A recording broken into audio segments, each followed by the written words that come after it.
아침에 일어나려는데 허리가 끊어질 것 같아서 그냥 누워 계신 적 있으시죠? MRI를 찍어봐도 물리치료를 꾸준히 받아봐도 진통제를 복용해도 그때뿐이에요. 며칠 지나면 또 그 자리예요. 그리고 어떤 분들은 저에게 이렇게 말씀하세요. 원장님, 저는 수술까지 했는데 왜 아직도 아플까요? 이런 경험 한 번이라도 있으신 분들은 오늘 그 이유를 제가 처음으로 속 시원하게 말씀해 드릴게요. 결론부터 말씀드리면 통증이 낫지 않는 이유, 단순히 근육이나 디스크만의 문제가 아닐 수 있어요. 더 근본적인 곳에 문제가 있습니다. 바로 혈관과 예민해진 신경입니다. 오늘 영상 반드시 끝까지 보셔야 해요. 자, 그럼 이제 본격적으로 들어가 볼게요. 통증하면 보통 뭘 떠올리시나요? 근육이 뭉쳤다, 디스크가 눌렸다, 관절이 닳았다. 맞아요. 물론 이것들도 원인이 됩니다. 그런데 사실은 그것만이 전부가 아니에요. 많은 분들이 이렇게 생각하시거든요. 염증만 잡으면 통증도 같이 끝난다. 이건 절반은 맞고 절반은 놓칩니다. 염증 매개 물질이 통증을 키우는 건 맞아요. 그런데 사실은 실제 통증이 이어지는 자리에는 염증만 남아있는 것이 아니에요. 이미 예민해진 말초신경도 같이 버티고 있는 거예요. 경로를 살펴볼게요.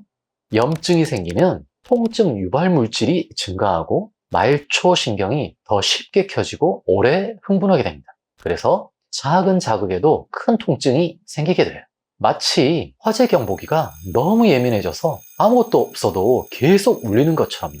한번 이 고리가 걸리면 통증이 오래 가는데도 원인은 계속 염증만 찾게 돼요. 그래서 어떤 분들은 붓기는 줄었는데 통증이 더 오래 남고 검사상으로는 다 나아 보이는데 몸은 계속 경보를 울리는 것처럼 괴로운 거예요. 통증이 생기는 결정적인 이유가 둘 있어요. 첫 번째, 조직에 산소와 영양분이 제대로 공급되지 않는 거예요. 두 번째는 말초신경이 과민해진 상태가 그대로 남아있는 것이에요. 쉽게 설명해 드릴게요. 우리 근육, 관절, 신경이 아프다는 것은 그 조직이 산소가 부족하고 노폐물이 축적된 상태라는 신호예요. 마치 강물이 막혀서 물이 썩어가는 것처럼요.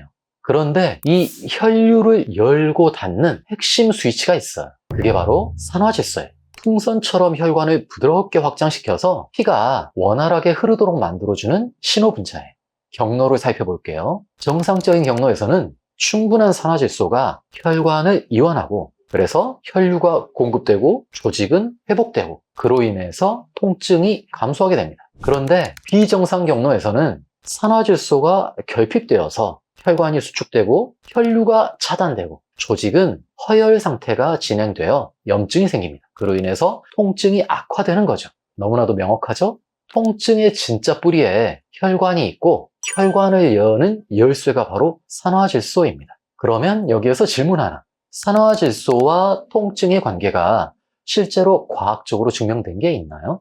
있습니다. 한 저널에 실린 연구팀의 연구에 따르면 급성염증 초기 단계에서 국소산화질소 수치가 높을수록 통증 점수가 낮았다는 게 확인되었어요. 쉽게 말씀드리면 산화질소가 충분한 쪽에서 덜 아팠다는 거예요. 그뿐만이 아니에요. 다른 저널에 발표된 한 연구팀의 논문에서는 더 구체적인 기전이 밝혀졌어요. 말초 감각신경에서 산화질소 신호가 들어오면 산화질소, 사이클릭 GMP, PKG, KATP 채널로 이어지면서 신경세포가 덜 흥분되는 쪽으로 간다는 거예요. 쉽게 비유하면 계속 울리던 통증 경보 시스템에 브레이크가 걸리는 거예요. 이게 왜 중요하냐면요. 통증에는 두 가지 성질이 있어요. 첫 번째는 조직 손상성 통증. 실제로 염증이 생겨서 손상이 있는 통증이에요. 두 번째로 신경 감작성 통증. 손상이 없어도 신경이 과민하게 반응하는 통증이에요. 이렇게 두 가지. 이해되시죠? 그런데 산화질소는 이 두 가지 모두에 관여해요. 첫 번째로 혈관을 열어서 조직 손상을 회복하게 하고 말초신경의 과민회로에 직접 브레이크를 걸어줘요. 그리고 여기에서 하나 더. 닥터 루이스 이그나로 박사, 산화질소 연구로 노벨 생리의학상을 받은 분인데요. 이렇게 말합니다. 산화질소는 단순히 혈관을 넓히는 물질이 아니라 우리 몸 전신의 염증을 조절하고 신경 전달을 안정시키는 핵심 신호분자다.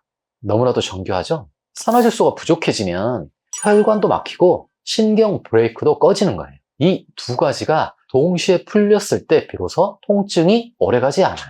실제로 이런 분이 계셨어요. 66세의 여성 환자분이었어요.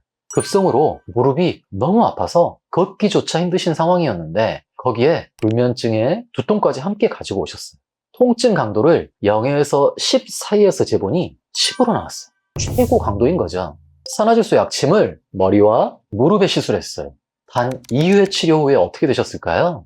무릎 통증이 10에서 1로 떨어졌고 밤잠 못 이루던 불면증도 함께 나아지셨고 두통도 싹 좋아지셨어요. 어떻게 한 가지 약침이 세 가지 증상을 동시에 치료했을까요? 그게 바로 산화질소의 힘이에요. 혈관이 열리니까 온몸에 연결된 것들이 함께 풀리는 거예요.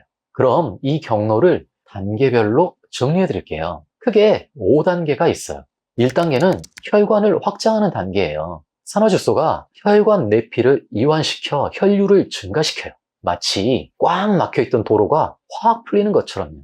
2단계는 조직에 산소가 공급되는 단계예요. 충분한 혈류가 통증 부위에 산소와 영양분을 가져다줘요. 3단계는 염증 물질이 제거되는 단계예요. 혈류가 개선되면서 그동안 쌓여있던 염증 물질과 노폐물이 씻겨져 나가요. 4단계는 신경 브레이크 복원이에요. 산화질소가 산화질소, 사이클릭 GMP, K-ATP 경로를 통해서 과민해진 말초신경을 진정시켜줘요. 꺼져있던 통증 경보의 브레이크가 다시 켜지는 거예요. 5단계는 조직이 재생을 시작하는 단계예요. 산소와 영양분이 충분히 공급되면 손상된 조직의 회복이 시작돼요. 이렇게 5단계. 어렵지 않죠? 그뿐만이 아니에요. 복용만으로도 통증이 사라진 케이스도 있어요. 77세 할머니 환자분이었어요. 오래된 동네 병원에서 허리, 엉치 통증으로 꾸준히 치료하러 다니시던 분이었는데 10일 넘게 꾸준히 받아도 허리가 좀처럼 나아지질 않으셨어요. 그런데 어느 날 지인분의 소개로 저희 한의원에 오셔서 뭔가 해줄 수 있겠냐고 하셔서 산화질소 복합체를 드렸어요. 그리고 며칠 뒤에 오셨는데 눈을 동그랗게 뜨시면서 이렇게 말씀하시는 거예요. 이거 대체 무슨 약이에요? 무슨 약이기에 허리도 안 아프고 고관절도 안 아프고 평소에 파킨슨 때문에 떨렸던 손도 덜 떨리는데 신기해 죽겠어요 라고 하셨어요. 통증 주사를 10일 넘게 맞아도 변화가 없던 허리 통증이 산화질소 복합체 복용 며칠 만에 사라진 거예요. 이거 정말 대단하지 않나요? 그러면 왜 우리 몸의 산화질소가 부족해지는 걸까요? 크게 4가지가 있어요. 첫 번째는 나이예요. 40대 이후에 산화질소 생성이 절반 이하로 줄어들기 시작해요. 두 번째는 스트레스예요. 스트레스 호르몬인 코르티졸이 산화질소를 만드는 효소를 억제해요. 세 번째는 운동 부족이에요. 혈관 내피가 자극을 안 받으면 산화질소도 줄어들어요. 네 번째는 만성 질환이에요. 고혈압, 당뇨가 있으면 혈관 내피 기능 자체가 망가져요. 이렇게 4가지. 해당되는 게 있으신가요? 맞아요. 사실 만성 통증을 가진 분들 대부분이 이 중 하나 이상에 해당되세요. 그러면 여기에서 질문 하나. 나는 병원에서 통증 치료를 받고 진통제를 먹고 있는데도 왜 아직도 아플까요? 이 질문은 2가지로 나눠서 살펴야 해요. 첫 번째는 염증 매개 물질이 아직 충분히 남아있을 수 있어요. 두 번째는 이미 말초신경이 과민해져서 통증 증폭 상태가 그대로 남아있을 수 있어요.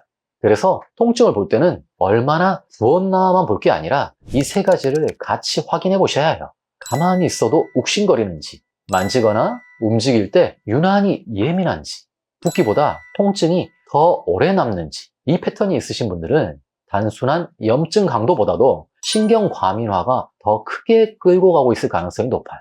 그 상태에서 진통제만 드시면 잠깐은 덜한데 다시 반복되는 걸 느끼실 거예요. 다시 한번 정리해 드릴게요. 통증의 진짜 원인 중 하나는 혈류가 차단되는 거예요. 그리고 혈류를 차단하는 핵심이 산화질소 결핍이에요. 그리고 또 하나의 축인 예민해진 말초신경의 브레이크 소실이에요. 이런 것들을 산화질소 복합체 복용이나 시술을 통해서 혈관을 확장하고 신경 브레이크를 복원하고 그로 인해서 통증을 감소시킬 수 있어요. 오늘부터 딱 한 가지만 확인해 보세요. 지금 이 증상에 해당되진 않으세요? 진통제를 먹어도 통증이 재발하는지, 손발이 자주 저리고 차가운지, 아침에 일어나면 온몸이 뻣뻣하진 않은지, 수술 후에도 통증이 남아있는지, 이 중 하나라도 해당된다면 한 번쯤 산화질소 수치와 혈관 상태를 확인해 보시길 권해드려요. 오늘 영상이 도움이 되셨다면 구독과 좋아요 꼭 눌러주시고요. 저는 어디가 아파요 댓글로 남겨주시면 다음 영상 주제 참고하겠습니다. 다음 영상에서는 고혈압과 혈관 건강을 다룰 예정이에요. 혈압약을 먹는데 왜 혈관은 계속 나빠질까? 그 진짜 이유를 다음 편에서 밝혀드리겠습니다. 고혈압 있으신 분들, 부모님이 고혈압이신 분들 절대 놓치지 마세요. 기대해주세요.